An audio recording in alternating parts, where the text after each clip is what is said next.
What is up, everybody? How's it going? Welcome into the Sactown Sports Kings Recap Show. Coming to you with smiles on my face as the Sacramento Kings beat the Los Angeles Lakers by a score of 120-107. You love to see it. You love to see it. Sacramento Kings sweep the Los Angeles Lakers on the series, on the season series 4-0. This one was on national television, and this one felt great. This one felt really, really good. If I'm not mistaken, the Kings yet again have a fairly dominant win. Was not a wire-to-wire win, which was what I was about to say there, but really just dominated this game for a large majority of it. The Lakers did make it scary in that fourth quarter. They did bring it back. LeBron had some things to say before he eventually had to tap out, but the Kings really played well tonight, and they deserved this victory. And we'll talk about it, but LeBron definitely had his hand in making sure the Kings secured this one as well. 120-107. And, it was really an interesting game. I mean, these games are always really weird here at Golden One Center where for anyone who hasn't been out to a Kings-Laker game before here in Sacramento, it's pretty split. Like there's 60 to maybe 65% Kings fans in the building. But there's a lot of yellow, a lot of Laker fans to come and see the Lakers every single time they're here. And it creates a pretty interesting and I think a pretty unique sports environment. Not many cities get to deal with this level of proximity. And, of course, there's, two New York teams and two LA teams all the time. But this is really interesting because you really do kind of have your own territory. This is Sacramento land, and LA is there's not really a hard divide of this side of the tracks is Laker fans, this side of the tracks is Clipper fans, and so it's a little bit weird to have in a way like a neutral crowd, but it's not really neutral. It's definitely more Kings fans, but the Lakers fans make themselves known, and it can get a little testy from time to time, and I think it leads to some weird energy for the actual game itself, because both teams feel like they have a bit of an advantage with the support on their side. But tonight was all about Harrison Barnes, y'all. He was the story of the day. The fact that he had it going from the perimeter. He had 7 triples tonight. That's the second time this season HB's hit 7 from downtown. The only other time was during the revenge tour when he had that massive game. When he had that massive game in San Francisco against the Warriors. Maybe HB just likes the big stage, which if you know HB's career is interesting to say. But, he has really shown up for this team in those 2 games. And you can see when he's knocking down his perimeter jumper, it's just a different beast for this team. I mean, they can have that third scorer that's piling it on tonight. HB was actually leading the team in points. And I'm going to talk about it, man. You watch the film on tonight's game, this is all on LeBron James. If the Lakers want to figure out what happened, why they were giving up so many wide-open threes, because LeBron James is 39 years old, and he did not feel like playing defense tonight. Cut and dry, plain and simple. He was not fighting over screens. There was a lot of times where he is just packing the paint and leaving Harrison Barnes wide open on the three-point line. And shout out HB. I mean, he was aggressive. He was looking for his shots. He didn't turn down a single one of those looks. And that's exactly what you had to do. I thought LeBron would definitely, obviously, LeBron James versus Harrison Barnes. You're picking LeBron to win that matchup probably 100 times out of 100. And HB just really, really took it to him. And LeBron had, by LeBron standards, a terrible night. He had 9 points heading into that fourth quarter, finished with 18, so had 9, so pretty much matched his total just in that fourth quarter. But he didn't have it going. He was not aggressive. He was coasting. He was missing shots left and right, which the Lakers in total were. And I'm going to start giving some credit to the Kings, who, that Mike Brown's talked about these past 2 games, just the perimeter defense, the closeouts. He's been calling them high-fiving on closeouts. That's what Mike Brown's looking for, and these past 2 days have been some of the best perimeter defense I have seen this team play, period. Like, I haven't seen these guys play this level of defense on closing out on shooters. Man, it's not been it has not been in this Kings era. So We're talking early 2000s, and I really can't speak to how good those defenses were. But yeah, I mean, so shout out Harrison Barnes tonight, who, sneak peek for later. I don't know how long I'm going to go for today, but HB is probably going to be the 3 stars of the night, the 3-star of the night, just because he didn't have a lot of rebounds, didn't have a lot of assists, but just took every single opportunity and he knocked him down. He was really, really locked in tonight. And just in general, the forwards, Keegan Murray came back tonight after not playing yesterday. He knocked down 5 of 10 from the perimeter. That's huge because Keegan has really, really struggled from the perimeter. So the fact that he knocked down half of his threes, he really cooled down after, what was it? It felt like the first half he really was on fire. And then, he didn't hit a three. He was 4 of 6 from 3 at halftime, finishes 5 of 10. So he really had it going, got cooled off as of late, but that's kind of to be expected when you haven't you haven't practiced and you haven't played in the game in a while. So I thought it was a great comeback game for Keegan for him to finish with 19. He had 11 boards tonight. He had a couple really clutch ones at the end there, got an offensive rebound. He finished with 3 offensive rebounds, Sabonis with 5.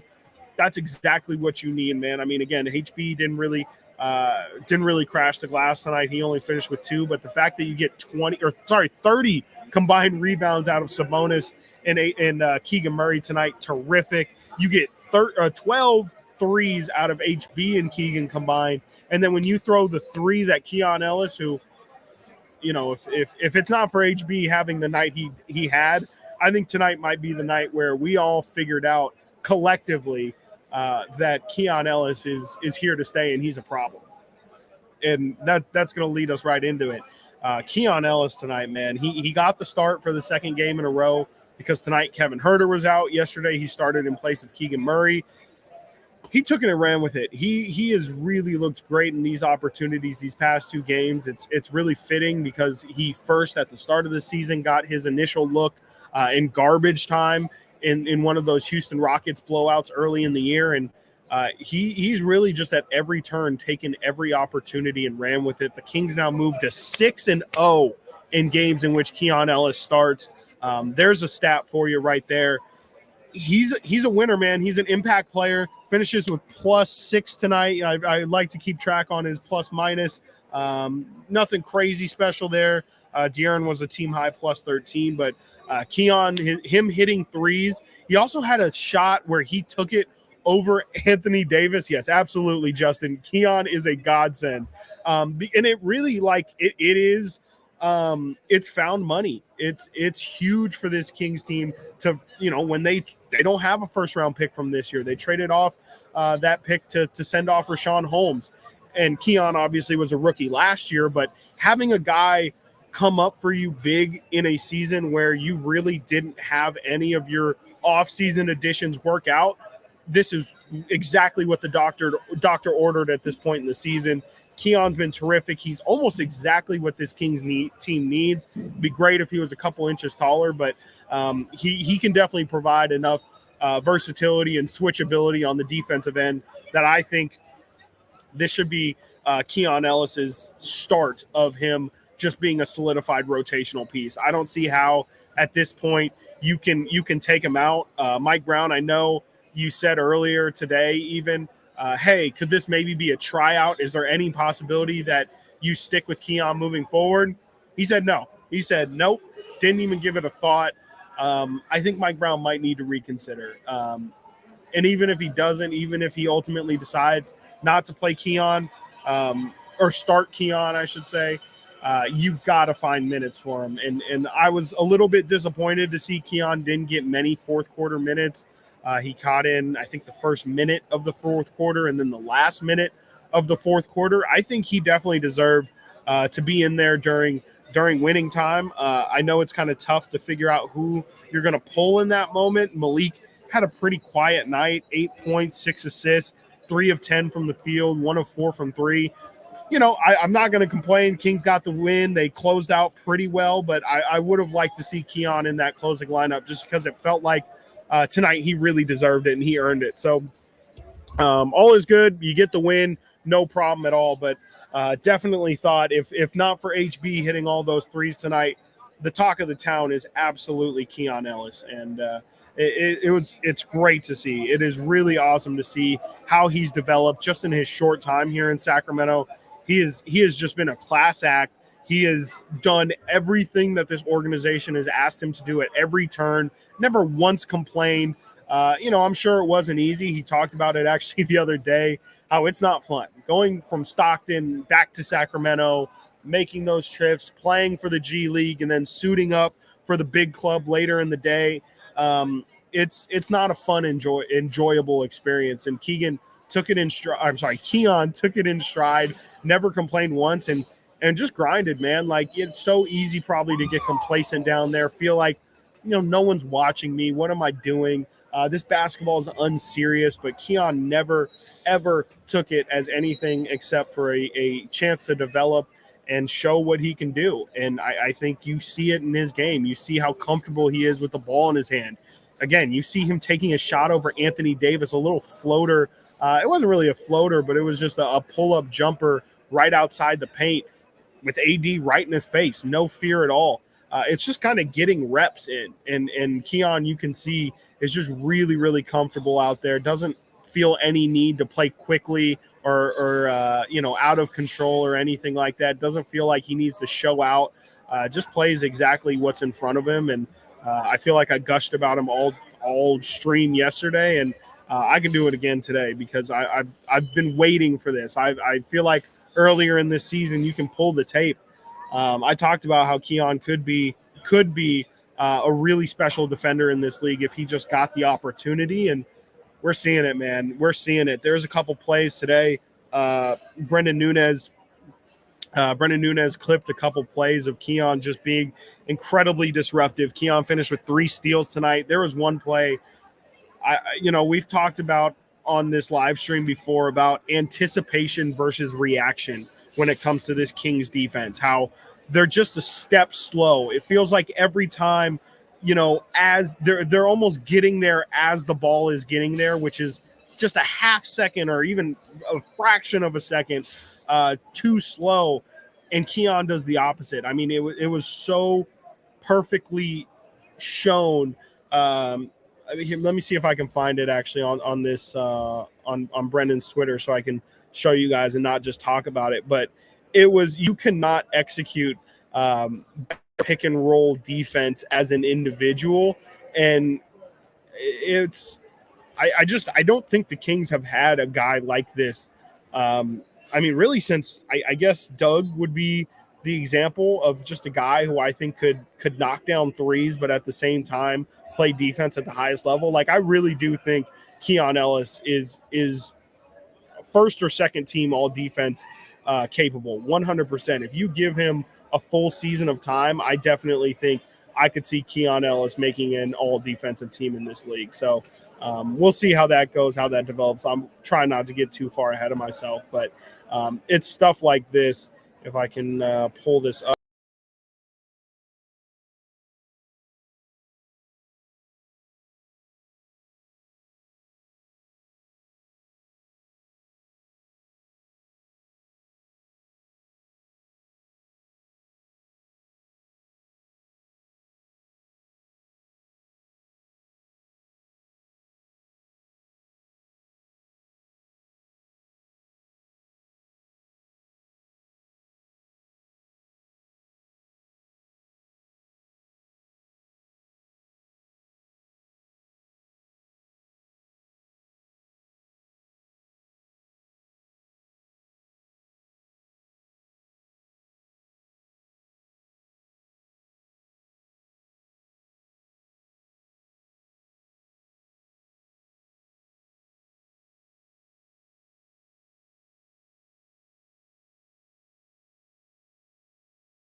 that on this. Oh, my bad.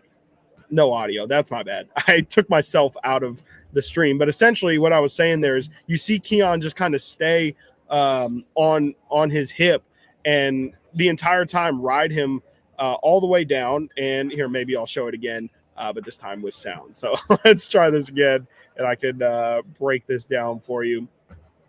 Add this to the stage. There we go. That's what I meant to do. So right here, yeah, you see Keon stay right on D'Lo's hip. They're at the free throw line. He's going to try and essentially just cut D'Lo off and get in between him and the rim, send him into the help. He's got two guys here helping.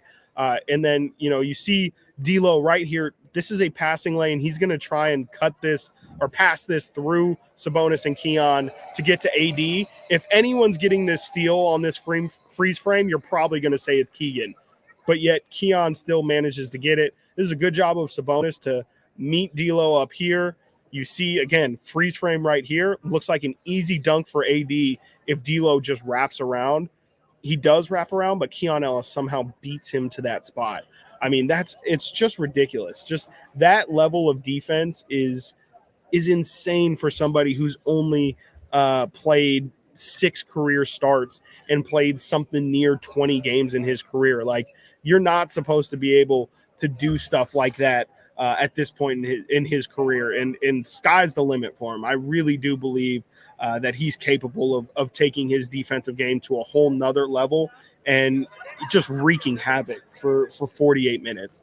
And I hope we see it, man, because Keon, this team desperately needs defenders. And if Keon can knock down shots semi-consistently, I've been saying if he can just knock them down at like a 35 to 38% clip, definitely, hopefully more close to that 38, maybe even 40%, which he has done in Stockton. With Stockton Kings, he's a high-volume three-point shooter, and he knocked them down at around 39%. So it's not crazy to assume Keon Ellis really could be a legitimate shooter in this league. And if you add that to his defensive game, a 3-and-D guard is exactly what every single team is looking for. So props to Keon. Yeah, it's absolutely. You know what my favorite sound is from Lakers fans? Silence. They were loud tonight, man. I will give them credit. They know how to be obnoxious and loud, and they were definitely both of those things today. It just makes it all the sweeter when the Kings get the win. And like you said, Blue Velvet, they were completely silent tonight. I think I'm going to move on to 3 stars of the night as this back-to-back. I do kind of got to get out of here and get started on the show tomorrow. How's the broadcast? How was the ESPN broadcast? Did anyone catch the ESPN broadcast? Were most people watching on NBC Sports? Because I always like local broadcasts, totally fine, but I always like to get the national perspective on things. And as we know, last time the Kings were on national TV, it was Bob Myers, and it was an absolute disaster. So I'm curious how, I think it was Doris and Ryan Rucco did it tonight. So just curious how people felt the national broadcast went, because last time, yeah, it was a tragedy. Appreciate you. Can you twist up a Lakers pack on? You know what? I'm curious if we don't quite have the Damian Lillard crowd that we had yesterday. I'm trying to see who's got family and friends out here. I don't recognize anyone out here. It was cool to see Harry Giles back in the building. That was a welcome sight. Harry was smiling and happy as always. He got to check in that fourth quarter. I've got that man's jersey, so I will always have love for Harry Giles, even if he is a Laker. Very unfortunate to see, but love to see Harry get that opportunity, even if it is with the Lakers, because that dude is Class A human. And, in his time, man, that dude was one of the best high school basketball players ever. You hear guys like Jason Tatum, even De'Aaron has talked about how, man, when we were coming up, when we were in high school and even before high school, just in all of the AAU circuits, Harry Giles was that dude. Like, people thought Harry Giles was going to be Kevin Garnett 2.0. I think literally Harry's Instagram. God, I sound so old. Username, if that's even what people call it, um, was Big Ticket 20, if I'm not mistaken. So there was high hopes for Harry Giles, and I just hope that he gets. I just hope he gets a moment, man. I just really think it would be great if they could, not the Lakers, but if somebody could find a spot for Harry and just allow him to feel like he got to have a semblance of an NBA career, because somebody with as much talent as he has, it's just terrible, man, to see injuries take that away from somebody. He blew out both of his knees by the time he even got to Duke in college. So by the time he was 19 years old, he already had two reconstructed knees. And at that point, when you're a big man, when you're 6'10", it's just kind of tough to get your legs back under you. And he just kind of never did. And his game is beautiful, man. It really is. Um, in a very much lesser way, he does play basketball much like Domantas Sabonis does, in the same style. He's a natural playmaker. He's got these big old paws that he can palm the ball and just manipulate the ball wherever he wants it to go. And that part of his game always stayed. You can even see Sacramento Kings highlights. Harry Giles just throwing some nasty passes, and his vision is legit. His vision is really, really special. But man, yeah, his body has just kind of let him down. And I don't know if he can ever really be an NBA level defender. And scoring wise, I just don't really know what Harry Giles' offensive bag really looks like. He's a pretty post-based player. And as we know, I mean, unless you're Nikola Jokic or frankly Domantas Sabonis, nobody's really setting post up or calling for post ups anymore. So it's going to be tough for Harry to kind of find a footing in the NBA. But I hope he does, man. I really hope he does, because he was a really fun player to root for, and a really just great person to root for, too. And it seems like all of his teammates love him, man. De'Aaron loves him a lot. We're saying De'Aaron brought him out last year to the Kings playoff series here at Golden One Center. So I know there's a lot of love in this building for Harry, and it was just great to see him playing basketball again, especially back in this arena. Yeah, love to see everybody in the comments. Short kick. Harry Giles is my favorite Laker. Going straight to our bench. Really, I didn't see that. I'm sure, like, what he played with Harrison. He played with De'Aaron. I actually think that's it.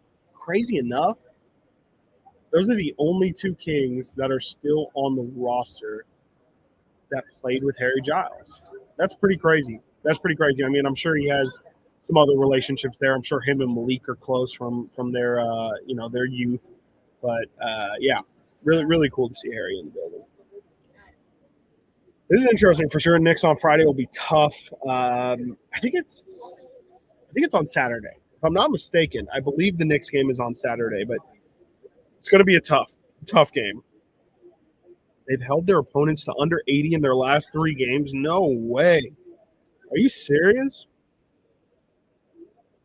Really? I got to check on that. Yeah, I mean, the Sixers, it feels like they shouldn't count at this point in the season, but wow. Oh, well, 2 of those games are against the Sixers, man. Come on. And then the Magic. I mean, the Magic can be a historically bad offense. Not so much anymore, but in their past, they have it in their DNA to put up some clunkers. So, whatever. Two against the Sixers, who don't have Joel Embiid, and then 1 to the Magic, who, yeah, like I said, have a history of being really terrible offensively. It still is a fact, but I just think this Kings offense is on another level, especially when they're shooting like they did tonight. Man, yeah, 46% from 3 tonight. Kings just aren't going to lose many games when they're knocking it down like that. And again, that's LeBron. LeBron is the one that Kings fans have to thank for tonight's game, because he just let HB let it fly tonight. And I don't know if HB doesn't get that open of looks, if he doesn't get that easy of opportunities, I don't know. Like this one definitely could have gotten close. Could have gotten real exciting towards the end there for all the wrong reasons. So, yeah, it'll be interesting. Yeah, no, Manny, I see you. I think we can beat the Knicks. Not worried. It's an interesting one. I mean, the Kings.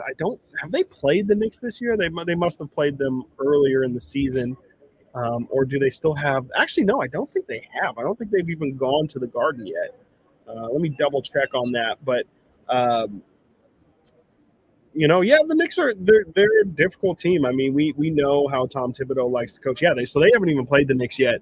They play them again on Saturday, and then play them April 4th in New York.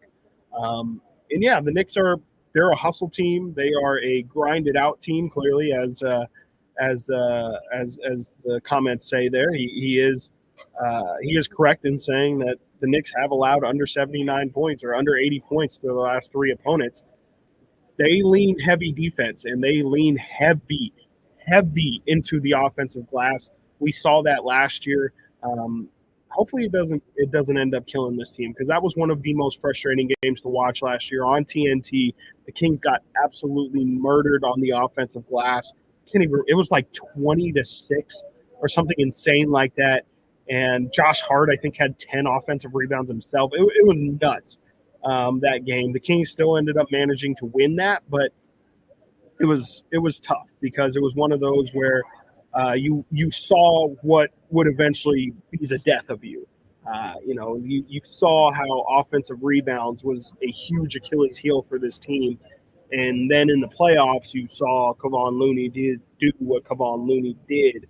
And I just couldn't help but to look back at that Knicks game and say, that was really the first sign that we should have seen to know that this team might have a problem with that. So hopefully that doesn't get exposed again. Hopefully we can see some progression on the King side of things from that front. But, yeah, it's going to be an interesting game for sure. It's a little bit of contrasting styles in a really interesting way. The Knicks are getting healthy again. I saw OG Anunoby make his return the other day. I think there's plans for Julius Randle to make his return sometime soon. I'd be surprised if it's going to be on Saturday, but who knows? I mean, in this league, especially down the stretch here, the Knicks have slipped here, to say the least, as of late.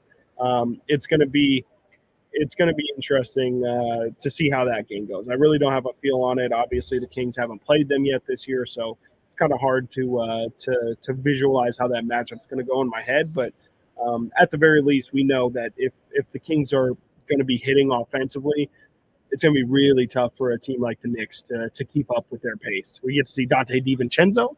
Speaking of hitting threes and keeping up the pace, Dante has been Steph Curry-esque this year from three. Honestly, that dude is putting them up at a ridiculous number, and he's shooting around 40%. So he's really figured out something with that Knicks team, and that'll be interesting to see if he's got a little something for this Kings team, because this Kings organization did him dirty. For those who don't know, essentially, it was trying to think the word I want to use. It was implied by Dante DiVincenzo's agent that the Kings, in the final stretch of the season, where it was yet another playoff failure, that down the stretch, the Kings, even though they were a bad team and weren't really having aims of winning, like De'Aaron Fox was sitting in some of those games, they still wouldn't start Dante DiVincenzo. And so Dante's agent pretty much alleged that the Kings were intentionally tanking his value to have a better shot at re-signing him. And he's kind of right. He was kind of right. So that led to Dante eventually going to the Warriors, where he felt like he kind of had to in order to build back up his value. Kind of did that, and has since signed with the Knicks and is looking really, really good. So we'll see how that goes. And yeah, sweep LA, absolutely. Not to just jump from thing to thing, but great to see the Lakers get swept. And I know their fans they're down bad right now. There's no way they like to hear. This has now been 7 of 8 games the Kings have beaten the Lakers. These last 2 years, the Kings have only lost 1 game to this Laker team. So they have their number. They have them figured out. And, the Lakers fans can try and ignore the Kings as much as they want. But the reality is, at this moment in time, Kings own them. And last time I was told, in order for it to be a rivalry, both teams have to win. So we'll be waiting, Lakers fans. We'll be waiting. said I was going to do 3 stars about 10 minutes ago. Let's hop on in to our 3 stars of the night. I'm going to give my first star kind of like I did yesterday. Maybe on paper this might seem a little crazy, but I'm going to give my first star to Domantas Sabonis, 17, 19, and 10. Yes, that's an actual stat line that somebody put up. 17 points, 19 rebounds, 10 assists for Sabonis, triple-double. That's light work. We know that.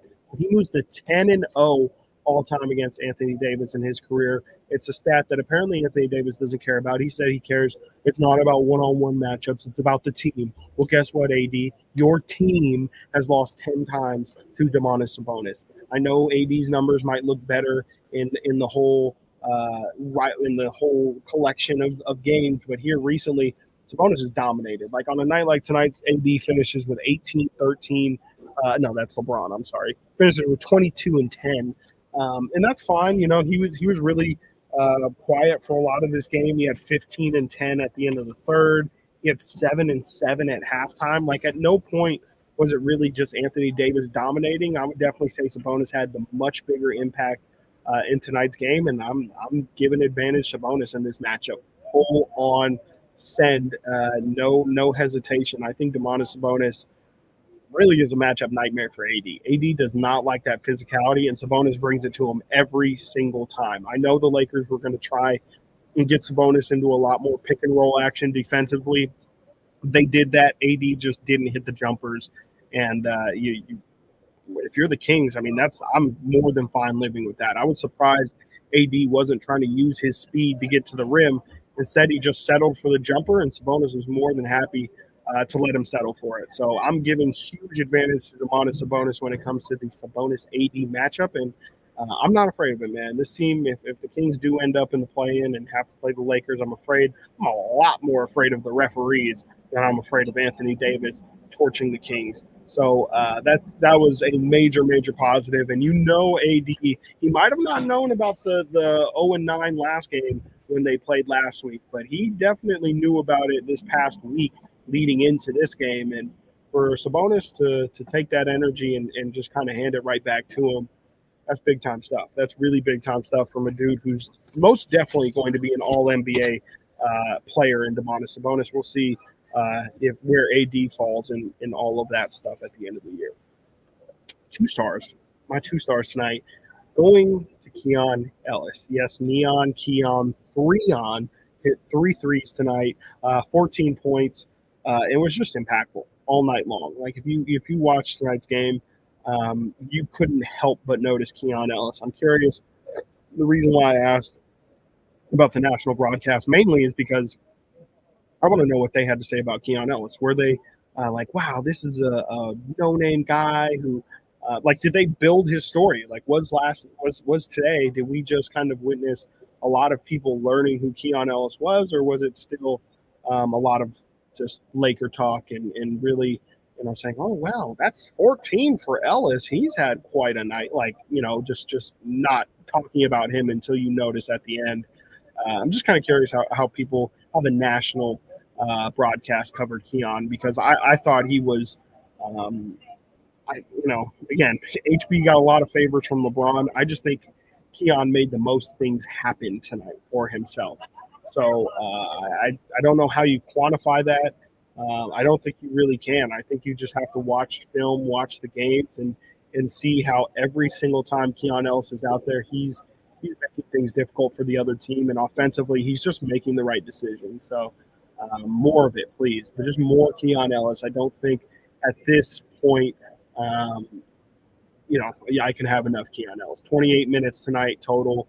That's probably the most you're going to see him. I'm more than okay seeing him for every single night for at least 15. So great game for Keon Ellis, man. What a 2-day span for Keon. I'm glad that he's gotten his money after this year. But man, I almost feel like he deserves even more. I know they gave Sabonis that raise this offseason. I know they're not going to give Keon that raise, but it feels like after the season he's had, he deserves every single dollar he's going to earn. So hopefully he's here for a long, long time. And 3 stars of the night. I don't think we've done this in about a month or so, but 3 stars of the night going to HB Harrison Barnes, 7 of 11 from 3, 23 points, +8 in the box minus, 8 of 15 from the field. He hit his shots tonight, man, and that won the game for the Kings. He had tons of open looks thanks to our guy LBJ, and he just knocked them down. And we've talked about in the past when HB has had some unspectacular games, just him having an ego, him being aggressive and saying, "Look, man, I'm Harrison Barnes. Like I can do some things too.